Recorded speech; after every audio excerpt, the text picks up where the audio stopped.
Okay, तो हम बात करते हैं एक्टोपिक प्रेगनेंसी की। वुमन जो कि रिप्रोडक्टिव एज के अंदर है और उसे क्या हो रहा है, वजाइनल ब्लीडिंग हो रही है और एब्डोमिनल पेन है, तो हो सकता है उसे एक्टोपिक प्रेगनेंसी हो। अब बात करते हैं हम कि हाइपरट्रोपिक प्रेगनेंसी क्या होती है। हाइपरट्रोपिक प्रेगनेंसी, एक होता है नॉर्मल प्रेगनेंसी, एक होता है एक्टोपिक प्रेगनेंसी। अब ये हाइपरट्रोपिक क्या होता है, तो ये दोनों का कॉम्बिनेशन होता है। अ नॉर्मल यूट्राइन प्रेगनेंसी को existing with a extra uterine, मतलब एक्टोपिक प्रेगनेंसी, तो उसी को क्या कहते हैं हम, हेट्रोट्रोपिक प्रेगनेंसी कहते हैं। सिंपल सी बात है। रिस्क फैक्टर क्या क्या होते हैं एक्टोपिक प्रेगनेंसी के, तो प्रायर एक्टोपिक प्रेगनेंसी ये अपने आप में एक रिस्क फैक्टर है। किसी तरह की ट्यूबल सर्जरी पहले की गई हो वो एक रिस्क फैक्टर होता है। पेल्विक इन्फ्लेमेटरी डिजीज़, एंडोमेट्रियोसिस और एडवांस एज, तो ये सब सभी के सभी क्या है, रिस्क फैक्टर है एक्टोपिक प्रेगनेंसी के लिए। अब हम बात करते हैं डायग्नोसिस की। तो डायग्नोसिस है हमारी रिंग ऑफ फायर अपीरियंस। कहाँ देखने पे मिलती है ये, कलर डोपलर में देखने को मिलती है ट्यूबल एक्टोपिक प्रेगनेंसी के केस के अंदर। इसके अलावा बात करें बीटा एचसीजी की, तो अगर ये 2000 इंटरनेशनल यूनिट पर लीटर से ज़्यादा है तो ये एक सस्पिशियस चीज़ है। It can be due to ectopic pregnancy.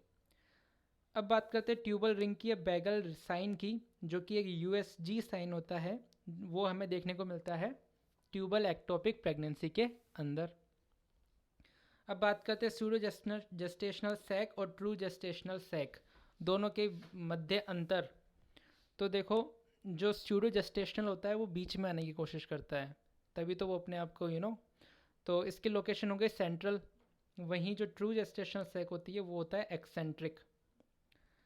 अब देखो, हम बात करें अगर योक सैक पोल्स की, डबल रिंग साइन की और इंट्राडेसिडुअल साइन, तो ये सभी चीज़ें पॉजिटिव होती है ट्रू जेस्टेशनल सैक के अंदर। जो ट्रू है उसके पास तो सारे डॉक्यूमेंट्स होते हैं, तो उसके पास ये सारे साइन मौजूद होते हैं।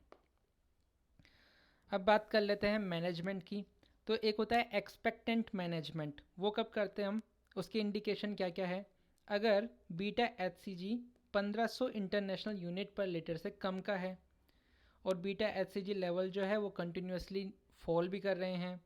इसके अलावा जेस्टेशनल सैक की जो साइज है वो 3 सेंटीमीटर से कम है, ये इंपॉर्टेंट है।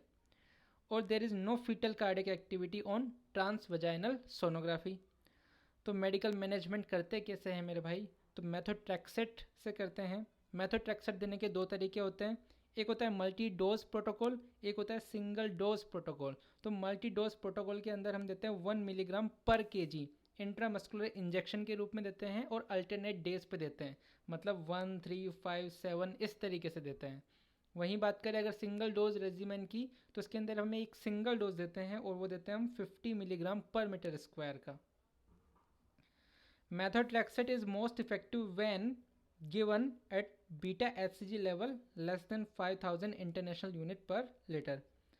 आगे बात करते हैं, following should be avoided when methotrexate therapy has been initiated for the treatment of ectopic pregnancy। क्या क्या अवॉइड करना चाहिए, एनसेड, अल्कोहल, सनलाइट और सेक्स, ये सब चीज़ें हमें अवॉइड करनी चाहिए when she is on methotrexate therapy. अब बात कर लेते हैं रप्चर्ड एक्टोपिक प्रेगनेंसी की। वो जो एक्टोपिक प्रेगनेंसी है वो रप्चर हो गई है, तो सबसे पहली बात हमें क्या देखने को मिलता है, sudden onset severe lower abdominal pain देखने को मिलता है, वजाइनल ब्लीडिंग देखने को मिलती है, साइन ऑफ शॉक देखने को मिलता है। तो ये सब चीज़ें हमें देखने को मिलती है। सर्जिकल ट्रीटमेंट क्या है, अगर हीमोडायनामिकली अनस्टेबल है, सर्जरी हमें करना पड़ रहा है, तो हम करते हैं सेल्पिंगोस्टोमी या फिर सेल्पिंगेक्टोमी। ठीक है। अब देखो, the dose of anti-D in a surgically treated case of ectopic pregnancy is 50 microgram within 12 weeks। देखो, जब सर्जिकली हम ट्रीट करते हैं एक्टोपिक प्रेगनेंसी को, तो हम उसके बाद में क्या है, एंटी डी देते हैं हम।